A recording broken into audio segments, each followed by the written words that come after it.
a draft. We've got baseball season.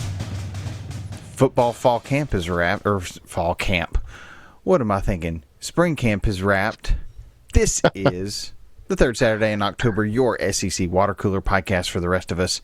Find us online at thirdsaturdayiNoctober.com, on social media at TSIO Pod. And then ways to support the show. Share us with a friend. Sharing is caring. Also find us on Venmo at TSIO Pod or on buymeacoffee.com/TSIO Pod. I'm Bradley, back with Jared after a couple of weeks of travels and forgetting what day of the week it is and all the things. How are you, sir? I'm good, and I'm glad we didn't have to wait till fall camp to record another episode. So yes. It's good to be here, and yeah, man, let's get started. The NFL draft. One, I went when it was in Nashville the day before it started, so on the Wednesday, and that was just spectacular. I can't wait to have another draft in Nashville. I really don't pay that much attention to it. I know a lot of people do. It's fun. The NFL does a fantastic job of hyping it up and making a spectacle of it. And I like how it travels around. I also love that the 2020 draft that got shut down was in Vegas, because there is a rivalry between Nashville and Vegas. And they tried to one-up Nashville, and everybody still says Nashville's the best draft. So, I'll take that one. I want to say I'm proud of the SEC. They had 87 total picks out of 257 overall this year. And that's freaking impressive. Yeah, the Big Ten was 68. ACC and Big 12 both had 38. So, yeah, that's pretty impressive. Very. I was happy with how the Titans drafted. The Titans got an edge from Auburn that I think everybody in the Titans camp, including fans, are excited about that. You guys, your first round pick is Keldrick Falk, and as an Auburn fan, I couldn't be more excited for that young man. And I'm not a Titans fan, but I know the Titans have they knocked that pick out of the park. That was a very smart pick. How he fell that far in the draft is I admit I'm an Auburn fan, so obviously I think he should have gone higher. But that was an excellent pick, and I do not think you'll regret that. I think he was 30 or 31, because the Titans had number 4 and took the receiver out of Ohio State, which was also a good pick. Really good pick. So the Titans first round, I thought was really good. I would agree with that. Another pick in the first round. I would agree with that. Yeah, it looks like Titans did well. There were some really awesome picks for Auburn. Several guys that have just been the core of the team. It's great to see them go on to the NFL. And I'm finding myself now being more excited to cheer for individual players in the NFL than maybe a specific team at times, because my teams don't usually win. So then I'm like, who's on this team from Auburn? Okay, I'm for this team this game. That's kind of the way it's been lately for me. So yeah. All right, I'm trying to pull up. Tennessee, I'm sure, had some good players picked up. Let's see. They did. Jermon McCoy, I thought he went at 101.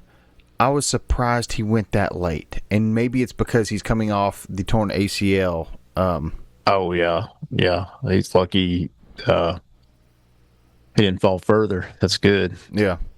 You guys got Colton Hood. Went to the Giants. Chris Brazel, the wide receiver. Yeah. Went to Carolina Panthers. McCoy. went to the Raiders. He's the cornerback. Joseph's edge went to Washington Commanders. And Bryce Young should be happy about Brazel because Brazel can get open. Yeah. Then you got a defensive lineman, West, went to the Detroit Lions in the 7th round. So yeah, looks like Aguilar didn't get picked. I don't know if he's doing a camp, kind of like Pavia or. I'm sure he will. I think Hendon Hooker got signed by the Titans before the draft. Yeah, it happens. Well, he'd been released by the Lions. But the Titans also picked up linebacker out of Texas, Anthony Hill Jr. in round 2, and then had no picks until round 5. Got Fernando Carmona out of Arkansas. He's a guard. Nicholas Singleton, the running back from Penn State. Defensive tackle from Baylor, Jackie Marshall. Center Pat Coogan from Indiana. There's a guy who knows how to win. Yeah, and he's a national champion. A tight end out of Oklahoma, Jaron Kanak. I mean that's a lot of SEC. So, well, that means they're smart. Yeah, and it looks like Aguilar. Not that we're not talking about the Titans, but he got invited to the Jaguars rookie mini camp. So, yeah, there's definitely a chance for him. Yeah, I could see that being a good fit as a backup for Trevor Lawrence. Yeah. Yeah, I mean, shoot. Just to get invited and shoot, Aguilar, if he doesn't get picked up, that boy should march himself to a UFL team and start next week. Yeah. So, by the way, I saw a UFL game this weekend. What'd you think? I had fun. Our team did not win. I saw the Orlando Storm, who were undefeated going into this week. And they played the St. Louis Battlehawks, and St. Louis, they showed up and they played out. But I tell you, man, it was nice because, you get a couple months out of college football or NFL, and you start to kind of have that little I kind of miss football, but I'm not really feeling that because of the UFL. Yeah. And I've watched a little bit of it, and I've enjoyed it. And but going to the game was fun. It wasn't packed. It was, there was maybe 8,000 to 10,000 people there, if that. And but that said, it was good weather. It was football. It was fun, and they blocked the punt. They scored some good touchdowns. I mean, it was fun. It was like I took my nephew. He had a blast. That's awesome. So yeah, I mean that's what it was all about. It's just like, okay, I had a good time. So I see the appeal of the UFL. Like, I don't know that I'm going to be a gung ho fan, but I did enjoy the game.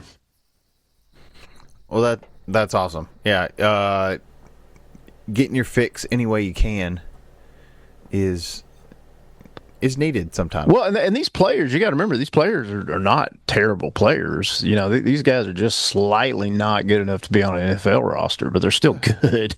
Yeah. So, well, I mean, it's like the NIT. Yeah, that you missed it by just a little bit, and you still got to rattle off a bunch of wins, Auburn, to go win the thing.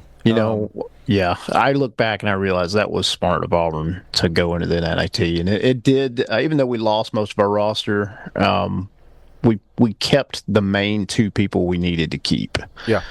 That was Todd Pettiford and Kevin Overton, and they re-signed. We had 2 other guys that re-signed and then reneged last minute. One flipped to Texas and one flipped to Vanderbilt, but that happens.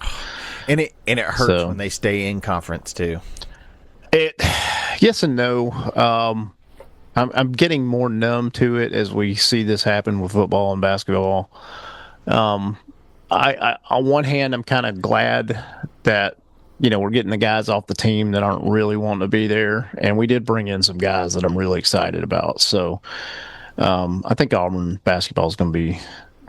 I don't know. They're going to be a Final Four squad, but they're going to be. I would imagine they'll be better this next year than they were. So I feel pretty good about it. Well, good. Speaking of basketball transfers, Tennessee had quite a few transfer out, which kind of shocked me. I cannot understand that. I mean, you guys are a tournament team, top in the SEC. Where are you going to go? Where are you going to go? Right. And then like, okay, Jalen Carey's a good example. The guy leaves and goes to Missouri. It's like, dude, you think you're going to win better in Missouri? Yeah. So that had to be just a money grab. It's like, okay, what you were going to make at Tennessee would have been comparable, most likely. Why not just stay there and be developed and win? Right. I don't understand it. You go from Vanderbilt to Tennessee. Yeah, he transferred from Vanderbilt. Which was also interesting. Previous season. Yeah. Because Vanderbilt had beaten Tennessee twice that year, I'm pretty sure. And then goes to Tennessee, goes to the Elite Eight, and had a great role. Oh yeah. He was all over the court this season. Yeah, he was everywhere. I mean, he was embarrassing people. It was good. I don't know. And then he decides to transfer, and there were several others that decided to transfer that just didn't make sense. I don't know what. I don't know how much of that was Gainey getting hired away, which I'm so excited for him to have a head coaching job. I think he's going to do fantastic.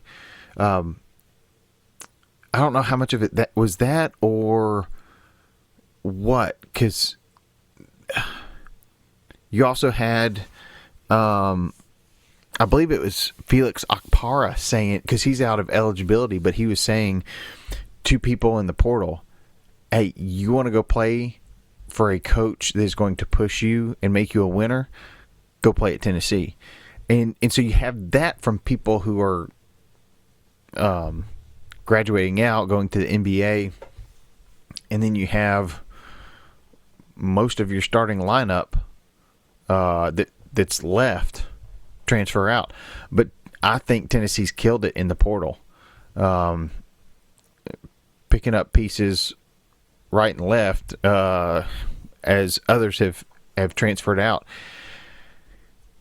I don't know enough about basketball to know how much of an upgrade this may or may not be. But I feel pretty good about it. So yeah. Good job, Coach Barnes, on basically not letting the Tennessee name get cold with all the news of people transferring out. And of course you hear that before you hear who's coming in.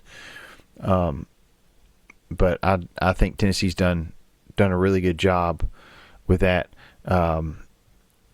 So I'm already excited for basketball season just to see what happens. I think there are a lot of coaches like Coach Barnes who would prefer to bring in freshmen and develop them that are going to have to learn how to coach more with one and done. And it's not the same as bringing in freshmen who you can mold a little bit more. They don't have the college experience, and so it's just the Wild West, man. It really is. Yeah. Well said. But we shall see.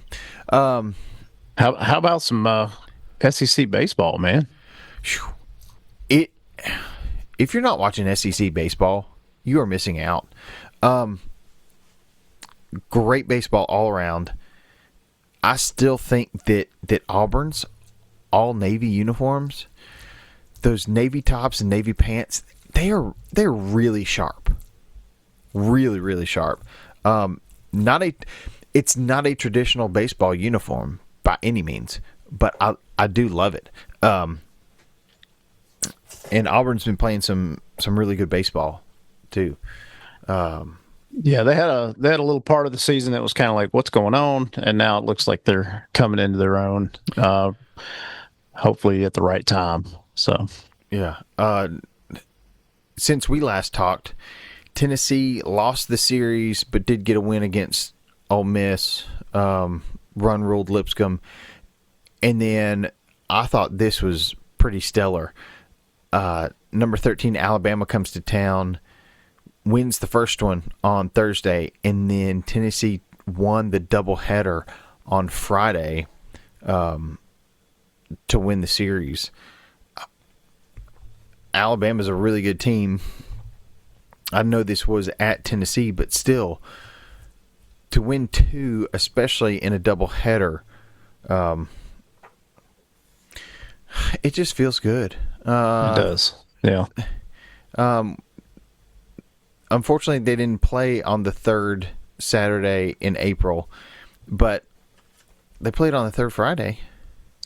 So how are you feeling about Tennessee postseason? I know we still got a couple series left, but I think I mean, it's going to be different because I don't think they host. If they make the postseason, they're not going to host a super regional nor a regional. So they're going to have to go on the road. that definitely makes it more complex. Yeah, more challenging. It's going to be different. I like this team. The bullpen is what's giving me pause. Because Tennessee can be in it early, and then they lose it late. It's not losing it 4-3 late. It's losing it 11-3 late.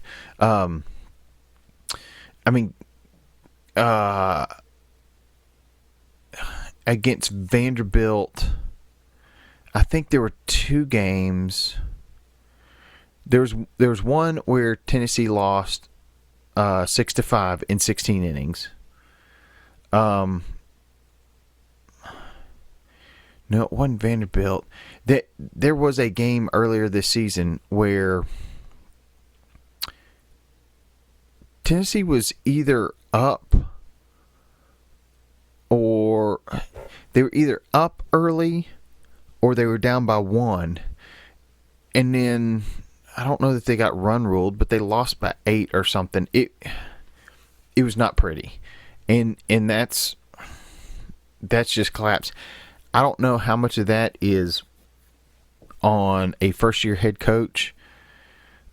I don't know how much of that is just we've got a young team. There's a lot of freshmen, sophomores on this team. Yeah. One senior, or one senior that's been there. I can't remember if Henry Ford's a junior or senior. But it's a team that luckily rallied around their new head coach when Vitello left for the Giants. But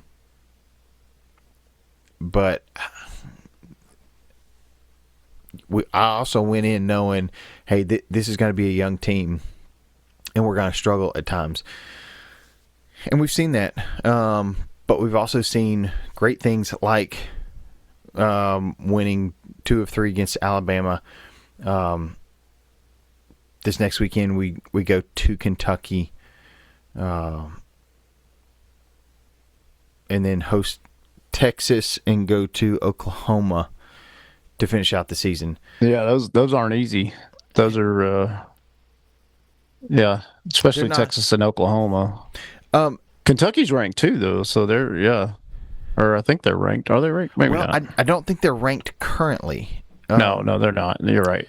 Okay, but they're still not a bad baseball team. I don't think they're 27-15 overall, so they're all these series are winnable. No more series against ranked opponents, but you also have to take care of business. Well, when you say ranked opponent, though, if you've got a series against Oklahoma and Texas, they're ranked. So are they? Oh yeah. What I'm looking at doesn't have their rankings. They may not put them on here until they play. No, Texas and Oklahoma for sure are ranked. So yeah.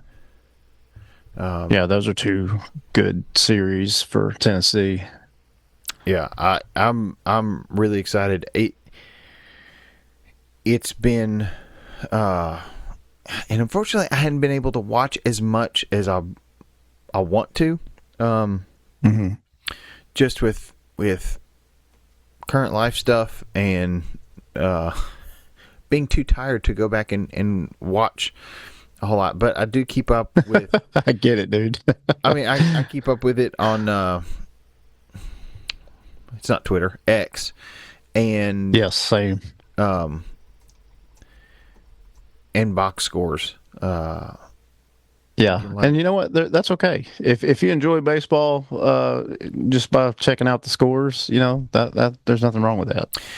So. If I had no other hobbies, one hobby that I would love is watching baseball and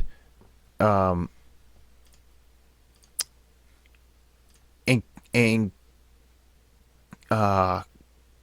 keeping the book. The scores book. Oh, really? Okay, interesting. All right. It's really fun. It teaches you a lot about baseball. I thought you were going to say something like eating cookies or something. I was like, yeah, me too. No, buy me some peanuts and Cracker Jacks, man. Yeah. There you go. No, but it's really fun. It teaches you a lot about baseball and scoring. Oh dang, yeah. Texas and Oregon are going to be tough outs. Texas is the highest ranked SEC team at the moment at number 4. I think Georgia's ranked higher. I might be wrong. Georgia's 5, I believe. 5. Okay, interesting. All right. I can't remember what Georgia did this last weekend. A&M 7, Auburn is 8, Mississippi State 9. Yeah. So get this. 15. Auburn's final 3 series are against Texas A&M, Mississippi State. They're at Texas A&M, at Mississippi State, and then Georgia at home. So that's brutal. That is brutal. But yeah, Auburn's also the number 8 team in the country, meaning they win a lot. Yeah, but 2 of the series are away. I don't know how much that matters, but it's definitely not a hand me, not a give me. Yeah, Oklahoma's 15, Ole Miss is 18, Arkansas is 22, Alabama's 23, Florida is 25. Yeah, Auburn. There's some good teams in the SEC, as we already knew. So yeah, and truthfully, Tennessee. I'm surprised Tennessee's not in there. Yeah. That's 10 SEC teams by my count. Of the ones that just missed it, and which poll is this? I think this is the D1. No, this is the USA Today Coaches Poll. You got Jacksonville State, Miami, and then Tennessee as like the first 3 out. Now, Baseball America has Tennessee at 24, Alabama at 25. And that I think is probably a better ranking in my opinion. Yeah, they've got Texas at 3, Auburn at 6, Georgia at 7, A&M at 8. So you've got Auburn as the second best team in the SEC. College baseball RPI has Auburn at 8, Alabama at 6. That's can we say overrated? Yeah. I wonder if the D1 baseball poll is updated. Baseball's one of these things. It's the polls are tougher. I don't think there's many people following it. D1 has Auburn at 11. That's kind of surprising to me, if you ask me. Yeah. But no, I think Auburn, be very excited about your baseball team. You've got a really good one. Yeah. Well, I am. I'm curious to see how they wrap up the season, because they also got midweek games. They got a game against Jacksonville State, who's just outside of the top 25. Yeah. I bet they did not expect that to be what should be a more competitive game than maybe they expected. Well, so they're going to go into the SEC tournament just going through the gauntlet. So Yeah. I guess that's the bonus is when you get in the SEC tournament, you've already been playing top caliber teams. So, this is not new. So yeah, should be fun. Yeah. No matter what happens, I'm proud of this Auburn team. They've done well. So yeah, no, it is. Baseball's so much fun, and it's one of those games. If you're not big into baseball, try to find somebody who is, and go sit with them at a game. I love going to the Nashville Sounds games, the AAA affiliate here, with people who aren't huge baseball fans. They kind of enjoy it. I remember taking our marketing department took a trip, and I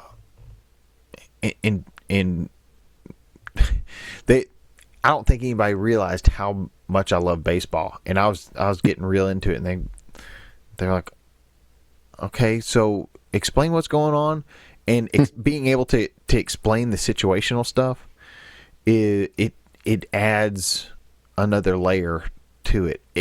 It's like if you get into, and I think there's less, in some ways there's less complexity than football, because baseball's 1 versus 9. Enjoys baseball, and go watch it with them. It's a blast. My son's team, the Pirates, go Pirates. We're not good, but I end every, like, we meet up after the game, give out game balls and all that, and every time I ask, hey, did you have fun? That's the first thing I ask. Yeah. Oh, they're just loving it. That is what I want. I want them to play again next year. I think most of our teams on the young end of the 5U, so they're 5 or just turned 6. But man, they're having so much fun.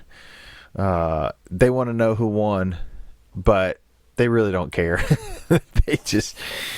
They're having a blast, and I'm having a blast coaching them. And it's funny because you got a month of practice twice a week, and that's the only time you have to teach them baseball. It's all forgotten by the time the first game comes around. And they're running after the ball, and they fall down on the ground. I'm like, why are you? Yeah, what are we doing? Stay on your feet. But oh man, that's funny. No, it's great. I enjoyed. Monday night we had a game against a friend of mine's team, and I'm coaching first base. I got out of pitching. Thank goodness. I hated pitching when I was in high school, and I told my coach, hey, like, I'll play outfield. I don't enjoy pitching. If I have to, if we're short on arms, I will, but I didn't have the demeanor for it. You have to be aggressive. You have to be, and I get thinking about it too much.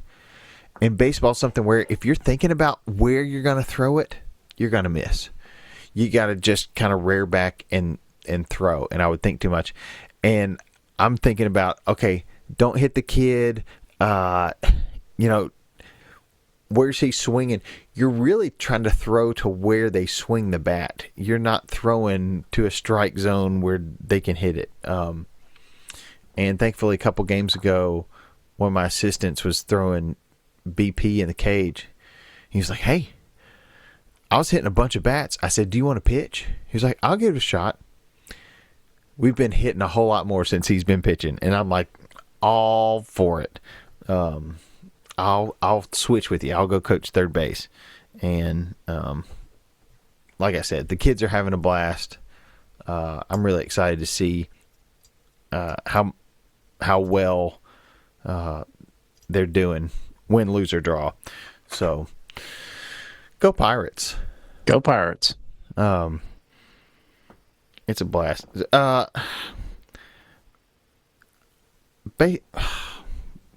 Baseball is a lot of kids' first love. I don't know if it is anymore.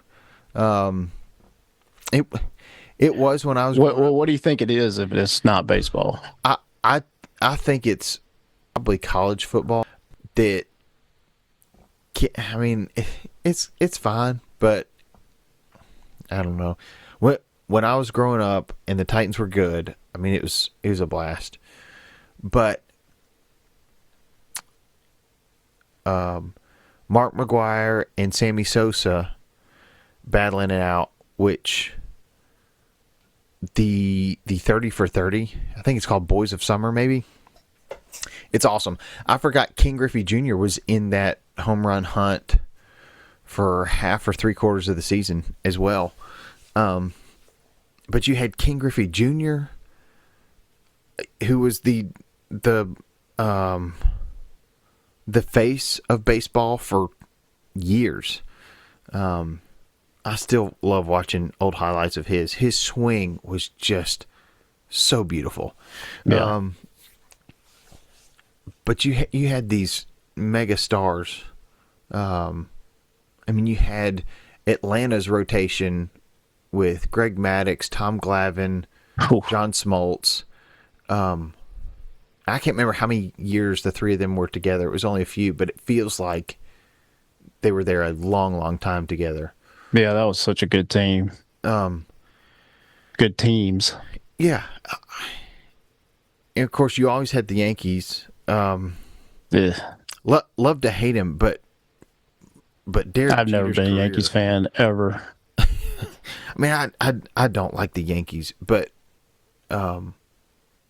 they put together some really good teams, and now I think baseball's got a marketing problem. I think multiple strikes in the last couple decades have really hurt them, but Mike Trout, my goodness, just a pure baseball player. Yeah, that dude's he's a beast. He's awesome to watch. Aaron Judge is, I mean, he's just a giant, and he plays really well. Yeah, those are the two names that come to my mind. And Ohtani from Dodgers. Ohtani is a generational talent. Nobody has seen anything like him since Babe Ruth. That's incredible. And I say that because Babe Ruth is a pretty dang good pitcher. He's a better hitter, but Ohtani is a really good pitcher and a really good hitter. And it is really, really hard to be both. That's why nobody's done it since Babe Ruth. Mookie Betts is also fantastic. He's a Nashville kid. Shout out to Overton. That's a great name, by the way. Yeah. I'm trying to think who are some of the other huge names in baseball right now. Those are kind of the faces of the MLB. And I get it. There's 162 games in a season. It's hard to keep up, but I'll just turn on whoever. And there's baseball on every night. So, it's fun to watch. If you just let yourself get into it. They've made some changes. I think they've done a really good job. You can challenge balls and strikes. So you still have umpires, but if you think, hey, that was not a strike, I should not be out, you just tap your helmet. They review it, and it takes seconds. It's if you've watched tennis and seen those challenges where they challenge and they immediately turn to a screen and it shows the correct call.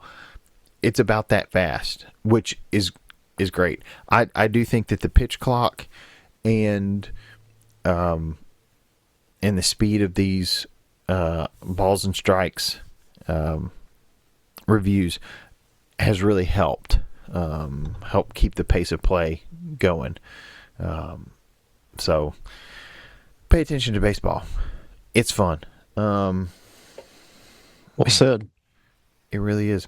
Jared, any other thoughts? I mean, football, basketball, baseball. Auburn got a really good recruit. I mean, it's, nothing's final until signing day, of course, but we got a commit that was a big time commit and running back that, truthfully, I was surprised that Auburn got him.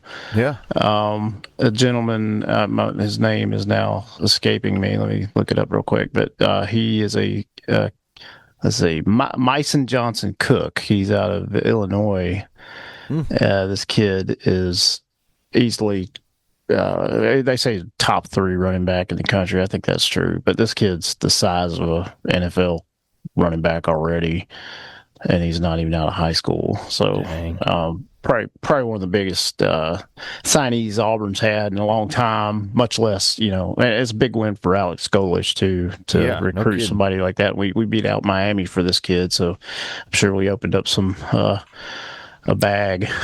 Yeah, open up the coffers for that one. Yeah, this is supposedly one of them generational players, apparently, so worth the money. Now, can you hang on to it? Because even if you get them to sign, they can jump in the portal. Like, there's all kinds of tampering and garbage. So I hope we keep him. Sounds like he's going to be playing pretty quick if we do. So I'm pretty happy with Auburn on that. Basketball, we're waiting on one guy from Europe to be official. He's technically already agreed, and things are in play, but it's they can't announce it, I guess, till his season ends in Europe. Yeah. So we got one more player that's pretty exciting to add to the roster, from my understanding, from what I'm reading on X, which seems pretty credible, the accounts I follow. So yeah, I'm pretty happy with the off season for basketball and football right now. So. Well, good. I think Auburn fans need a little bit of hope. Oh yeah, man. I've got a lot of optimism going into the football season. I'm not expecting SEC championship or even a playoff, but I am expecting a much better showing, and you don't have to do much because you drop the ball so bad. Hugh Freeze. So I think Alex Golish can come in here. I think we have a great defensive coordinator, and we have the players we need to at least do better. And that I think is, there's some Auburn fans that expect the moon, but I'm just expecting a better season than we've had the last 2-3 years, and you don't have to do much to do that. So Auburn football 2026, just do better. Yeah, I think that's realistic. And then when you see the recruiting and see how we're doing in the portal, and then we had our A-Day game, and we got our secondary QB that came in and played really well, and that to me was also a sign of the evaluation on this guy. They were right. There was some speculation. Hey, is this number 2 guy that was a transfer from Oregon State? Is he just a 1-year guy just to fill a spot? No, he's actually pretty good. Like, is he the future? We don't know, but he can hold his own. That was encouraging to see. So yeah, I'm feeling better than it was. Yeah. So well, yeah, there's a difference between Mr. Right and Mr. Right now. I'm not expecting the number 2 guy that they got from Oregon State to come in. But if Byron Brown gets hurt, it's nice to know this guy can come in and hold his own. Yeah. I anticipate that maybe he could be a potential guy that takes over after Byron Brown, where I didn't even expect that. I didn't even think of that when I was considering it prior to the 8A game. So, yeah. No, you got to have options. Yeah, I'm encouraged. I'm seeing, and I like Auburn, how they're recruiting in high school. Like they dropped a bag on this one kid, but they've had a chance to drop bags on other people, and they haven't. And my opinion is like, okay, unless you're just really sure on a player, it's okay to not overspend. So I Yeah. like that. So No, be smart about your spending. yeah, you got to be, man. Like, yeah, I mean, okay, there's a couple schools that maybe don't, but Auburn's not one of them. And I'm glad we're, um, you know, approaching this the right way. It looks like the evaluations are really solid on these guys. So Yeah. I mean, I do think that I think a salary cap of some sort would help limit transfers.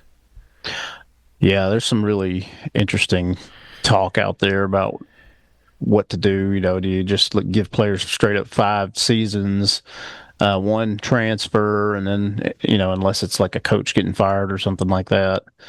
There's some things that the parameters they can add on to make this more manageable, and I hope they do that. So. Yeah. No, in Saban we trust for trying to get it figured out. Hope they ask him the right questions or ask him questions because I think he's got some. Not that he's got all the right answers, but I think he's got good perspective, and I think that he can do some good if they let him. So, yeah, we shall see. Yeah. That I'll try to make sure we don't go another 2 weeks without another episode. but at the same time, give yourself some grace. I think you and I both have had a little bit of a crazy few weeks. So yeah, Dad, if you're listening, glad you have made it home from the hospital, and that's good news. I'm glad to hear that. Yeah. Dad's home out of rehab hospital, healing up and going through treatments. So his health is better, and we're very thankful. And I know that's a weight off Mom's shoulders, my shoulders, my siblings' shoulders. Caring for him at home is a lot easier than trying to make it up to the hospital. Yeah. So, all good things. And you know where to find us. Third Saturday in October.com, on social media at TSIO Pod. Share us with a friend and share us with a family member. That is the best way to support the show. Or you can go to Venmo at TSIO Pod or buymeacoffee.com/TSIO Pod. As I like to ask the Pirates after every game. Jared, did you have fun? I had fun. War Eagle and go Pirates. I had a blast too. Heroes come in all sizes, and roll Vols.